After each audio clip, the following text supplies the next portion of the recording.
heard stories of mindless violence, dust of a long-time alliance, loud crowds reduced to silence. Where have you been? After one of the trailers for Chris Nolan's The Odyssey dropped, the reactions were mixed. One thing stood out. Some found the American accent and specific words out of place, if not ridiculous. In defense of Nolan's choices, some pointed out that it's based on an ancient Greek epic. Odysseus was not speaking in English in the first place. The negative reactions were specifically condemning the accent, not the language. Which is interesting because audiences have never expected historical films to sound literally accurate.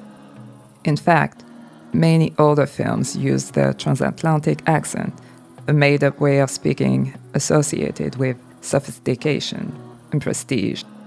Elizabeth Taylor's Cleopatra doesn't sound Egyptian, Greek, or Roman. She sounds like Hollywood.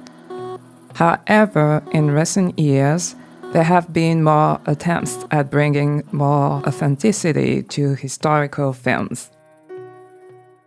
It's not about authenticity, though. It's about something else, about what we learn to hear as appropriate, even in context where we have no idea how people actually sounded. This is about what we came to recognize as historical. We've been trained for decades now by films and shows, whether they are fact-based or fantastical period pieces, to the point where British accents in European historical dramas became not only an expectation, but a convention. The same logic applies far beyond period pieces. How are you supposed to sound when you sing the blues or R&B?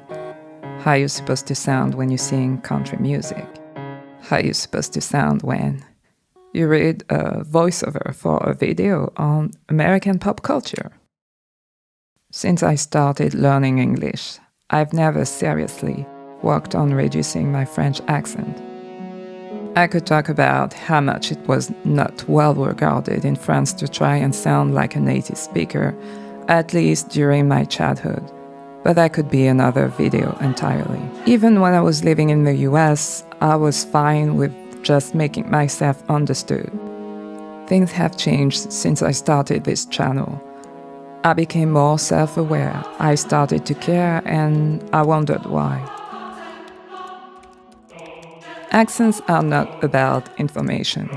They are social conventions that shape everyday relationships. We don't necessarily sound the same at work, with friends, and with family. Think about it. The accent isn't changing because the information changed. The relationship did. An industry is built around image and perceptions. Those expectations become even more visible.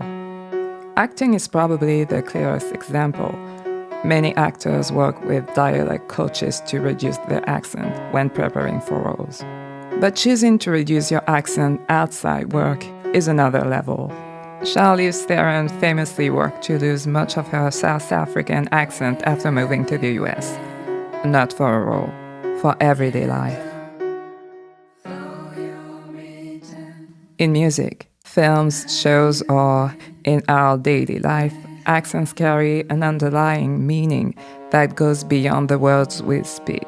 They communicate genre, authority, cachet, belonging. The reaction to the Odyssey was never really about ancient Greece. None of us knows what it sounded like. It was about a convention being broken.